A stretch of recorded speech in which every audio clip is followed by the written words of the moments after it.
So hey, this is the Jimmy Doane Show.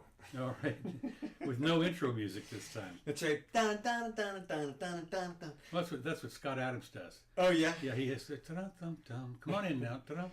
He does it on his Periscope. Okay, well, and we're trying out our new 30-second delay here to see if we can get a more consistent stream. So I'm not entirely sure that the stream has actually started yet. So we may be starting in about now. Okay, now. Okay. So we are delayed. Right. We have a 30-second delay in case you get out of hand anybody course with the language. Yeah, right. Well, right, as if it matters. Anyway, this is Jimmy Doane with Counselor Curtis. Hey, everybody. And today is, Sunday the 29th? The 29th of July. 2018. 2018, right. Mm-hmm. So, welcome to the show. We are streaming live these days twice a week on Wednesdays and Sundays at 4 p.m. We're still trying to pick our best format, obviously. So you may be watching us right now on Facebook, hopefully, and you may be watching us on YouTube if we upload it later. If the stream is a little bit staccato in terms of the video, we'll put up a nice clear stream a little bit later. So anyway, welcome to the show. So, what's happening? What is happening this week? Okay, well, I got a couple things, a couple little short notes to start off with. The fire's still raging. The fires are out of control. All over the world. And, what? Oh, yeah, even up in the Arctic. What? Come on, what kind of an update is that? Okay, well. Fires in the Arctic? And of course, wildfires in California. You drive. That's normal, though. Wildfires in California. Apparently, what they're saying is that the heat index. This is really the global warming people are out clapping their hands. All right, they're words. Ecstatic. 3 words. Margin of error. Yeah. That's what I'm going with. Okay. Well, you show me the hottest days on record, and I will ask you about the margin of error for the tests. Okay. On both sides. All right. Well, this is again, they're talking about all drought. Last year, they were literally. You remember those images last year of the 405 people driving on the 405 with flames on the side of the road? Oh, is that remember right? that? No. Oh man, it was Armageddon-esque. Absolutely looked like made Road Warrior look like a pleasant film. And that's what the newsreel was. Right. And so that was last year. Well, if it happens all the time. bleeds, yeah. They live in a desert, as Sam Kinison would say. Yeah. Yeah. Well, anyway, it looks bad out there, and unfortunately, a couple of people have died. And I can't imagine being a fireman, a fire control. Oh God! I mean, here you are. First of all, you are dressed in a uniform, and the ambient temperature, the regular temperature, but before you get to the fire, it's like 102. Right, yeah. And then of course you wade into the fire, and I don't know. I just those people are total heroes as far as I'm concerned. I mean, if they're trying to put those fires. Aha! So you support their socialist funding? Well, a lot of them are. I don't know about that. A lot of those firefighters come from other jurisdictions. I bet you they get paid. Well, of course they get paid, but I don't know by whom. Mm-hmm. Okay, whatever. So that's more on that later. More on that later, right? A little side note here about Amazon. Let's see, was it? It was the big ones. Amazon, Facebook, and Twitter, and those people. Let's see, Facebook dropped a whole bunch of stuff because of something. Right. Interesting. We were talking last week about monopolies. Mm-hmm. And people were saying, "Oh my God, Facebook's one of these companies, these new companies that has this terrible monopoly." Yeah. Iron grip. Yeah. Well, it $20 dropped. billion. It dropped by it dropped like the stock dropped by 15% or something. In a day, or I forget what the reason was, but it doesn't really matter. Earnings. Earnings, right, and earnings forecast. They said going forward, it's not going to be quite as much.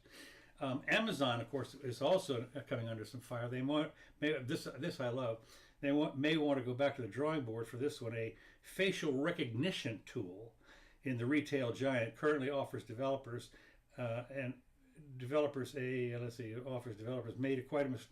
currently made a fatal mistake in a test conducted by the American Civil Liberties Union. In the New York Times reports, rather than identifying 28 members of Congress as members of the country's legislative branch, the tool instead classified these individuals as police suspects. perfect. I mean, you talk about criminals. I mean, these guys. I mean, I thought it was just hysterical that the facial recognition. This guy is wanted by the police. 28 members of Congress. So to make matters worse, a disproportionate number of African American and Latino Congress members were incorrectly identified, raising questions of how far racial profiling has embedded itself even to our machine learning. So and the AI is racist. The AI is racist. That's right. So I think it's interesting that the ultimate crooks, of course, it identified them. I mean, whether you like it or not, it identified them as crooks, rightfully so. Now, the next thing that we've talked about a little bit is in Venezuela. This is before we get to the good news. Venezuela has decided to, originally they were going to lop 3 zeros off of the Bolivar paper money or whatever, which currently the largest one, the largest bill of 500 bolivars or something is worth less than a penny. Mm-hmm. And of course, so you have to have stacks of them to buy anything. So they decided now to lop 5 zeros off and reprint. Well, yeah, see, that's gonna make. Why didn't they think of that?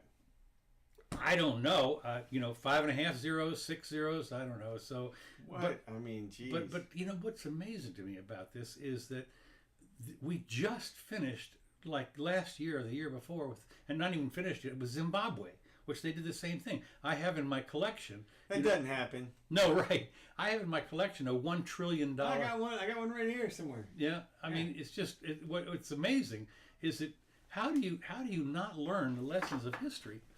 I see it. Here it is, right here. This is a $1 trillion note. I can see it. I can sense it. There it is. There it is. This is it, ladies and gentlemen. This is the future of your money in Venezuela. Look at that. I mean, $50 trillion Zimbabwe note. Yeah. I mean, what do you do? And of course, they had pictures of people.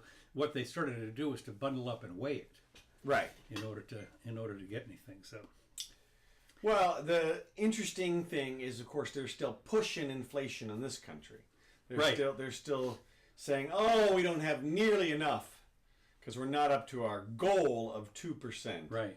Which, of course, when you think about it, even at a 2% average, that means that some stuff's below, which they don't want to get up to 2%, and some stuff's above, as we've seen, like the price of tuna fish or something like that has gone through the ceiling. Food generally, yeah, has gone through the ceiling. Cut that out. So anyway, this came 2 days after the International IMF, International Monetary Fund, warned that Venezuela's inflation could top 1,000,000% this year. Maduro said that the monetary conversion will spot great revolutionary changes in the economy, which Venezuela demands. Venezuela sits atop the world's largest proven oil reserve, but is 5 years into an economic crisis with shortages of food and medicine that is driving mass migration. The new bills will begin circulating on August 20th. Paper money is hard to get in Venezuela, where the largest bill today is the $100,000 Bolivar note, equal to less than 1 cent on the commonly used black market exchange rate. And remember, that's the $100,000 strong Bolivar. Oh, is that right? Yeah, right.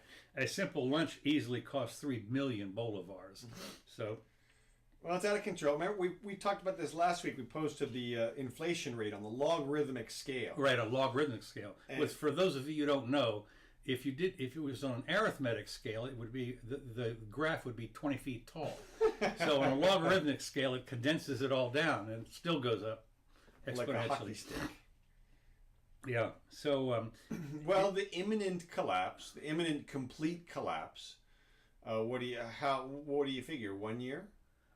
I mean, at 1,000%. I'm sorry, at 1,000,000% inflation. I mean, a million bolivars is going to be worth 1 bolivar in a year. I mean, and of course, one of the things it does is to decimate savings. I mean, if you've got, your money in the bank in a savings account that's paying 5% or something, I mean, you have, if you had 1 million bolivars in there, it's worth about a penny now. Whereas it used to be worth $1 million. Right. So the question becomes, at what point is there a literal revolution due to the complete collapse of the monetary system? They didn't have a literal revolution in Zimbabwe. didn't they elect a new guy and kick the old They guy? may have, but they may have, but big deal. It's still, they still haven't fixed the problem. And of course, what happens is, ostensibly, the dollar becomes the official currency or unofficial currency. People get paid in dollars, and that's what you do in Venezuela. If you go down there, you better take a bunch of dollars with you if they don't get confiscated by the the border patrol people. Yeah, or I would think maybe they would start using Colombian money or Brazilian money or something, some other type of. Well, I just you wonder, of course, if the I don't know if you just charge something in dollars. I don't know if they if you can do that Right. with your credit card. Well, they've said that the majority of transactions these days are, of course, electronic because Right. it would be impossible to carry the number of bills necessary to require. Well, like they say in Germany during the Weimar Republic, the people would go down the road with wheelbarrows full of cash, and people would steal the wheelbarrows and leave the cash on the road because it was worth more than the contents. So anyway, we did talk also. So that's our Venezuela update. Next thing that I want to talk about, the city. I think we mentioned this last time. The city of Santa Barbara has passed an ordinance that will allow restaurant employees to be punished with up to 6 months of jail time and a $1,000 fine for giving plastic straws to their customers. Yeah, we did. Remember, we talked about it. So Well, what's interesting is the bill passed unanimously. Oh, right. Oh, that's right. We did. And let's see. It says establishments will still be allowed to hand out plastic stirrers, but only if they're requested. But and of course we did talk about it last week. It's just this shows the insanity. Once again, just to bring it up again, the insanity. And one of the things we've talked about with Mrs. Jimmy about this as well. All of these laws are enforced at the point of a gun. I mean, what happens on this is if the server hands out a straw, quite literally, somebody shows up with a gun to enforce the law, and all those laws, every resolution, law, regulation, whatever it is, are all enforced at the point of a gun. And these are not voluntary transactions, as we talked about before.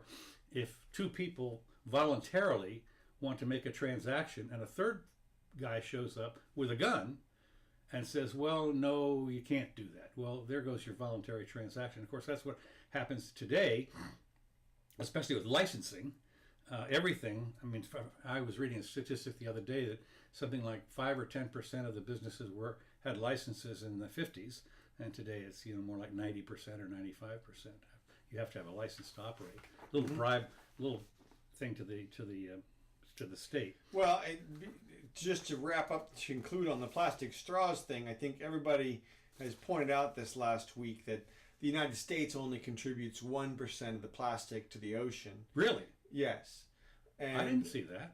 Right. And then not only that, but straws only account for, of course, 0.01% of that plastic. Right. So it's a teeny tiny fraction that they're getting rid of in that regard. And of course, the handicap have a problem with with that whole setup. Have to bring their own bendy straws with them. Well, and of course they may be illegal, like you said. Can you imagine the cops coming in there and arresting a bunch of handicapped people for having bendy straws? Yes, I can imagine that. Well, and absolutely. I mean, if the TSA could feel up Grandma and her colostomy bag, or the 12-year-old kid who's dressed in t-shirt and shorts and gets a double pat down. I mean. Well, and another issue to segue on to another restaurant issue in California. What we saw this week was the banning of free cafeterias in the mega companies. Right. Because the cities are trying to I think promote... we mentioned this. What happened was it's not for the old companies that have them. This was up in Seattle or someplace like that. And it was, Yahoo and Google and the companies, huge companies, of course, that feed their own workers in their own cafeteria. And of course, the food, I understand, is pretty good. Well, sure. They have veggie stuff and everything for all the whatever they do. But the deal is that what they passed an ordinance says any new company that makes a building cannot have a cafeteria in it. And as we discussed last week, at what point do they draw the line? What constitutes a cafeteria? and that is, what if you've got a little refrigerator? Vending machines, or what happens if you have a little refrigerator in there where you bring your food from home, coffee maker, and at what point do you consider it a cafeteria? And I guess what they're saying is that they don't want a place.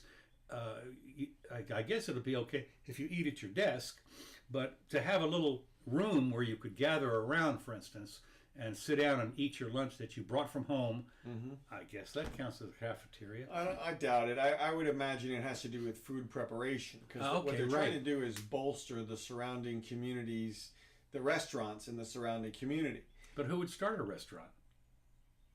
Well, anybody who was trying to sell to any of those companies, if you wanted to market to their employees. I'm saying that if you, but so what? Why would you? In other words, if you're gonna market to their, I mean, your business plan, if you set up shop next to Google, your business plan would suck, because you would know that they have their own cafeteria. You see? Well, right. If that was going to be your business plan, what you would do is you'd want to get in on the bid for the cafeteria. Right. And that's how the market effectively incorporates those outside personnel, because Google has to hire people to work at that cafeteria. Right. So it's the same person that would work at the outside cafeteria would work at the inside cafeteria. Right. So That's right. they're not creating or destroying any jobs. They're just sort of transferring a little bit of wealth and making it more difficult and making they're what they're unnatural. I mean, if somebody has to, especially out there, if somebody has to go off campus to get their food, I mean, that it might be 15 minutes of driving time or something. Could be a whole bunch of stuff. There could be parking fees. There could be just a million different things that come into play there.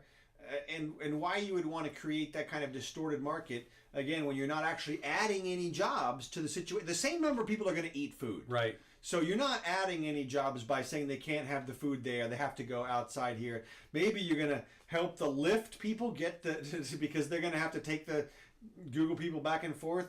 But nothing, there's no wealth that's being created there, and you're distorting the market. If you're a restaurateur and you open up a company that's right outside, you're relying on this law staying in place. If at some point in the future that everybody gets wise and decides, you know what, let them have their cafeteria, then there goes your business base. Right. So, well, this happens.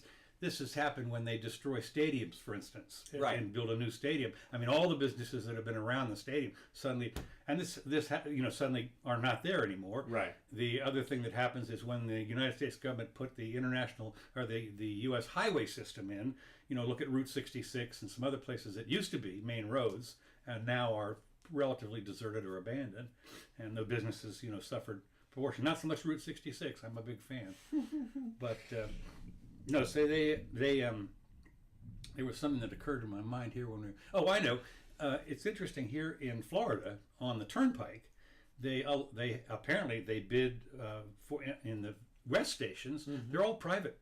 The gas stations and the food places are all private. There'll be 4 or 5 food places, like food courts, in each of the rest stops. Right, and clearly those companies bid for those contracts and were accepted, and now they have a sort of pseudo monopoly on the travelers. But still, the interestingly enough, when you go price this stuff at the Burger King or the donut place or whatever, they're about the same prices. Yeah, it's not too much more. So it's kind of interesting.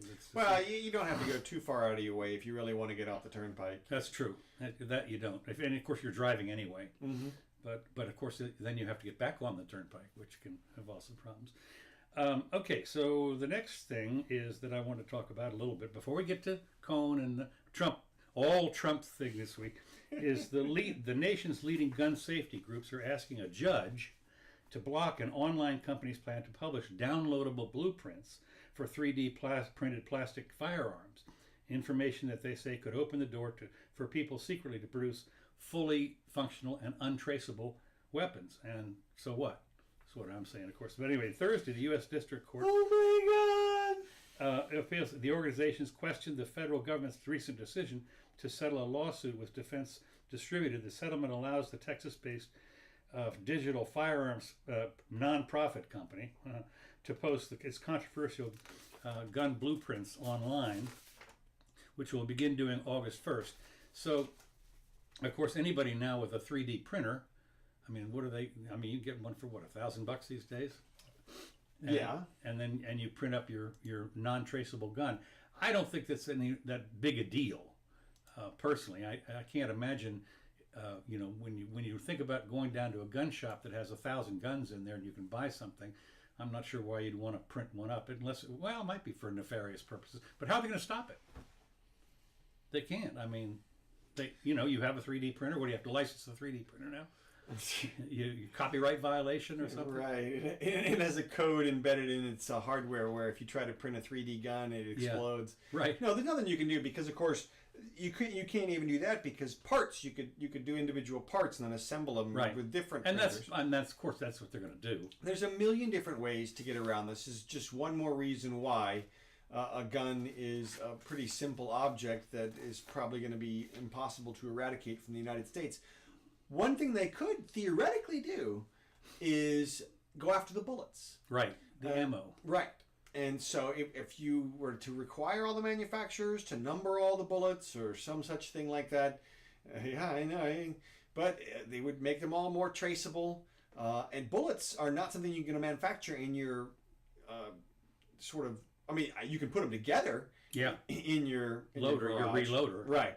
But you have to get the gunpowder from somewhere. Yeah. And I would imagine that might be more traceable.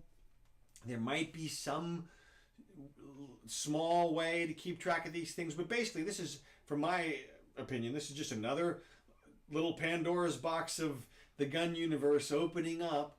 But I don't mind, as I think for the same reason that you don't mind, which is that from my perspective there are far more good actors than there are bad actors. Right. Far more, like 100 to 1. Yeah. There are good actors over bad actors, and the good actors are often more organized, such that they're going to be the ones who are going to go get the printer. This article was interesting. It said maybe someone with a mental illness is going to set up a gun factory in their garage. I'm like, no, they're not. They're going to hide in the corner because there's a mouse or something. It is not. Those are not the people who are organized enough to create a manufacturing operation in their garage from a 3D printer. Mm-hmm. Conversely, good people, regular people who are going to proliferate the guns through some sort of business or because their friends need them or for whatever reason that's lawful, those are the people who are going to be more organized and get that kind of thing together. So I think that the number of good guns to bad guns proliferated by this measure will be immeasurably overweighed on the good side. It's the same reason that we allow gun manufacturing to begin with. It's because, for the most part, guns are used to protect people. They're used to protect the weak in various societies and various cultures. It's why Belgium isn't overrun by Germany on a regular basis, because they do have some guns, that kind of a thing.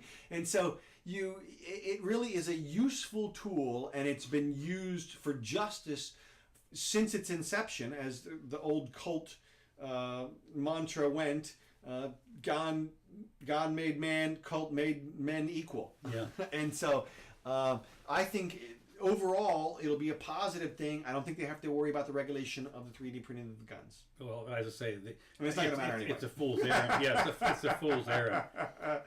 Okay, the last thing I've got before we get into the Cohen business. The deep waters. The deep water. A federal judge on Wednesday ordered Wisconsin, the state of Wisconsin, to cover the cost for gender reassignment surgeries for two transgender Medicaid recipients. Wisconsin residents, blah, blah, and blah, blah, filed a lawsuit in April over a state rule adopted in 1996 that denied coverage for undefined transsexual surgeries, according to the Associated Press. In the suit, Flack and McKenzie argued that the state rule denying them coverage for surgeries to treat their gender dysphoria is a violation of the Affordable Care Act and their rights to equal protection. So, I mean, it's interesting that now, and so apparently the state of Wisconsin now has to pay for, under Medicare, has to pay for that if you walk in and say, I need a new gender. Mm-hmm. And the Medicare is going to pick it up. Well, it's a pretty good insurance if you can get it. Yeah, I know. Well, it's interesting when you realize that Medicare accounts for something like a quarter of the United States budget. Mm-hmm. I mean, it's a phenomenal amount. And so anyway, now that we're done with that incidental stuff. Oh, see my shirt too, by the way. This is the shirt that was donated to me by our old Jack Rhodes, who his pseudonym was Jack Rhodes, and he now works for a. That's not his real name? No, sorry, no. Anyway, but when we used to do the Jimmy Doane Show podcast, which we can find online, about 100 shows that we did over the years. And he would always chime in with us, and now he works for a underwater scuba, whatever it is, manufacturing company. Yeah.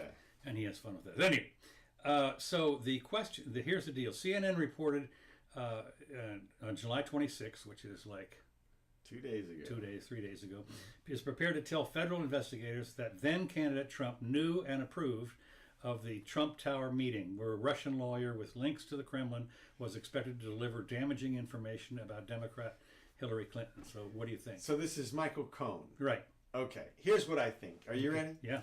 Cohen was Trump's fixer, right? Trump's lawyer. Trump's go-to guy when the shit hit the fan. Consigliere. Man, he is the insider, right? He should have everything. I mean, this guy, if anybody knows where the bodies are buried, it's this guy. Mm-hmm. He's the guy that put the skeletons in the closet when they were still bodies. Mm-hmm. Allegedly. He's the guy that cut the wood with the saw, that made the ladder, that they used to snatch the Lindbergh baby. Okay. Okay. He knows everything. And he's a taping, obviously he tapes even his clients, himself. And so far, they got nothing, man. They got nothing. I mean, this to me is really making Trump look good. Oh, yeah. Yeah, because this is the guy with the dirtiest of the dirty dirt on Trump. Mm-hmm. And the best he can come up with is, go get me a Coke. Hey. Yeah, right. Get me a Coke. That's it. That's the worst. He's not even cursing at the guy saying, go get me the Coke. Right. Doesn't he have some bad language? I mean, if they had taped Lyndon Johnson in the White House, right, what do you think the tapes would have? Oh, my God. Flame City. You could go back through the presidents, and if this is the worst that they have on him, he is going to come out just smelling like roses. Yeah. That's the way I look at this. Yeah. Well, it makes perfect sense. I mean, they've tried they've thrown everything they can at him. This is it, and this is the guy. He's the fixer.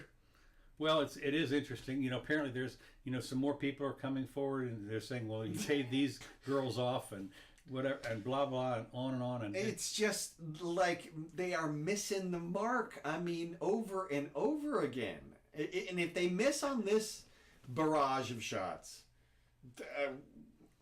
what have they got? What have they got left? Yeah. There's nobody else to turn on him. That's true. What are you going to give Melania to turn on him? Yeah, right. Well, they could, I suppose, but it is interesting to see that this as far as the lefties are concerned, this is accepted. This is what happened. There was collusion. And it was all the meeting and everything. And as soon as they prove that in some kind of court with some kind of evidence, everybody will be on board with that. Yeah. And until they prove that in some kind of court with some kind of evidence, everybody is still looking for the evidence. Right. Where is it? What happened? Well, it's interesting because a lot of this stuff. Let's see. What was the other thing that had to do this? That Trump. They were talking about his troubles this week. I forget. I didn't mark it down here, but this continual barrage of stuff is interesting. How every week we've talked about this before, something eclipses what. When would you hear about Stormy Daniels anymore? I mean, no, nothing, zero. Well, again, if that is their best attack, and they're going to use a stripper who got paid off and then reneged on her deal. I mean, that's their champion of and I heard she's getting a divorce. Yeah, I mean, I can't believe she's even married. But apparently her husband is I think, is she divorced? I wonder what the last straw was. Yeah, you're right. I wonder. I mean, you know, you think about it, he's sitting there, and they get married, right? And she says, "Well, by the way, I've got a rather unique job. You might want to know about. It involves." Maybe he knew beforehand. Yeah. Well, okay, and so he's okay with that. He gets married, That's it. knowing that she's going to make out completely on film with 1,000 guys, Right. and that's just fine. And so then the question becomes, how did she cross the line? Right. What does she do finally for him to say, okay, that's it. That's it. I'm out of here. Mm-hmm. So, but hey, I hope she does fine. But again, these are their biggest, baddest attacks on Trump. They're really going to make him look good. I mean, I'm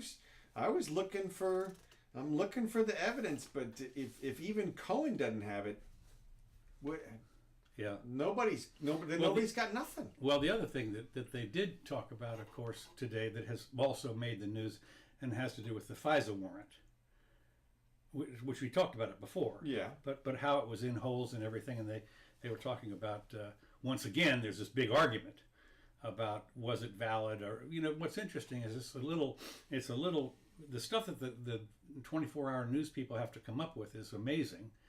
When you think about it, I mean, the fires in California shoved out a lot of Trump stuff this week, but it's interesting to see what dominates the 24. When you have a 24-hour news cycle instead of a 30-minute news cycle every day, the stuff that gets pumped to the top shoves out the stuff that we've been talked about before. Well, that's why we just focus on the good stuff here, man. Yeah, right. Well, there's not much good stuff, unfortunately, here. Well, there's of course the last big news is of course the Trump numbers that came in. Yes, that's right. That was the other thing. I had printed out a separate piece of paper on that. 4.1% or something, 4.2. Right. Growth on an annualized basis. Right. In other words, if they keep it up, it'll be 4.2% for the year. If they keep it up. If they keep it up. And of course, there are naysayers and doomsayers and also the cheerleaders. Right. Well, Mrs. Jimmy, of course, is totally behind Trump. Oh, yeah. Okay, so I wanted to show you a couple of graphs here. I got a couple of graphics here we can share with our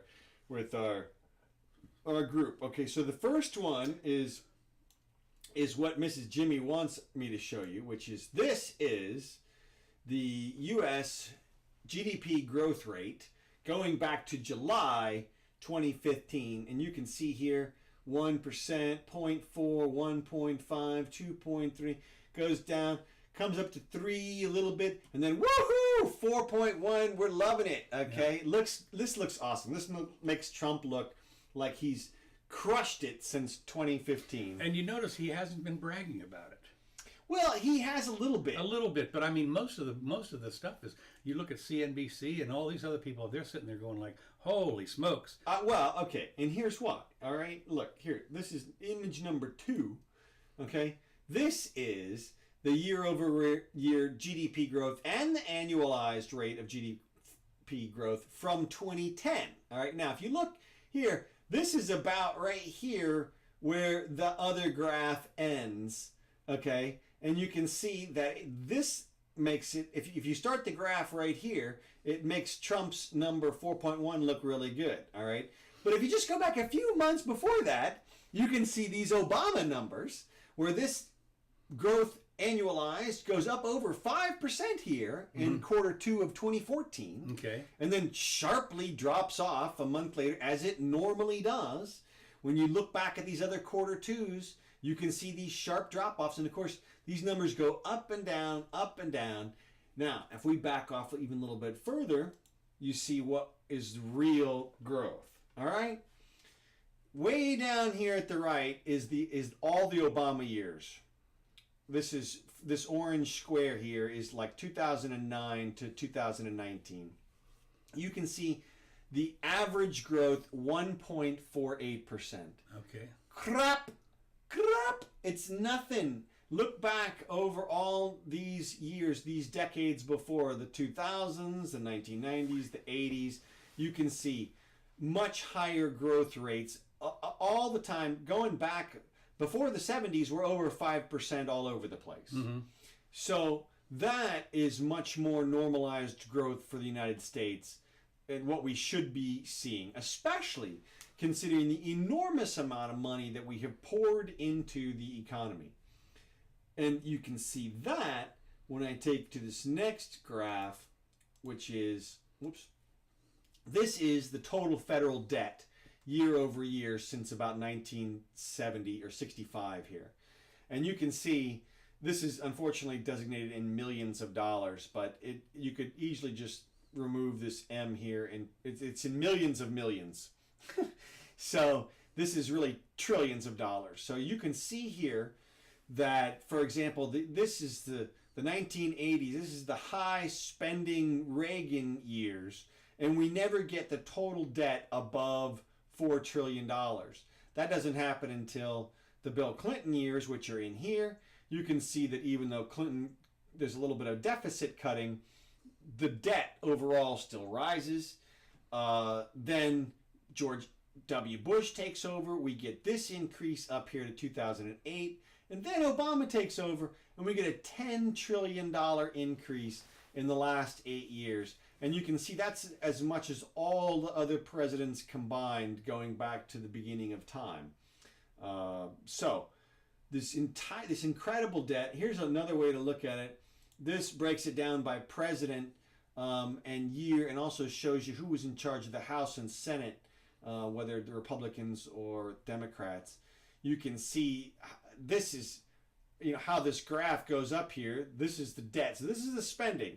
Now, nobody has changed this, and you can see that this tops out at 16 trillion, which means that this is the old graph. If I pull this down, the 20 trillion mark would be up at the top of this image. We're past that now. Right. We're up at 22 trillion. So we're way up here, even further than this graph could possibly reach. And yet this is supposed to be the booming economy.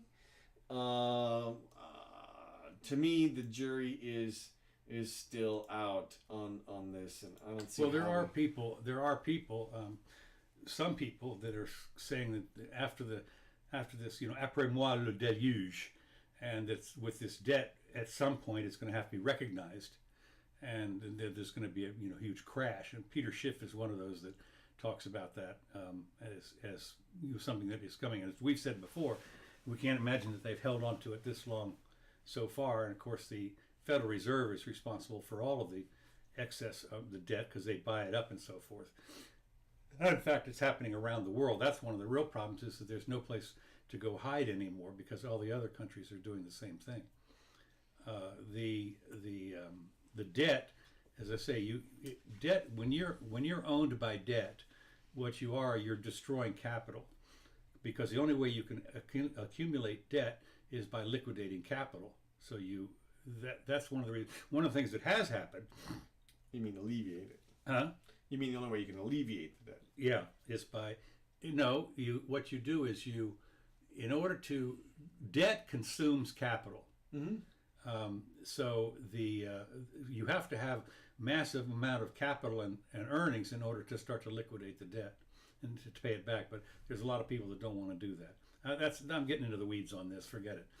I'm trying to think now what the thing about this debt business is. I can't remember now. I was going to have it. We might have to edit this out. I don't know.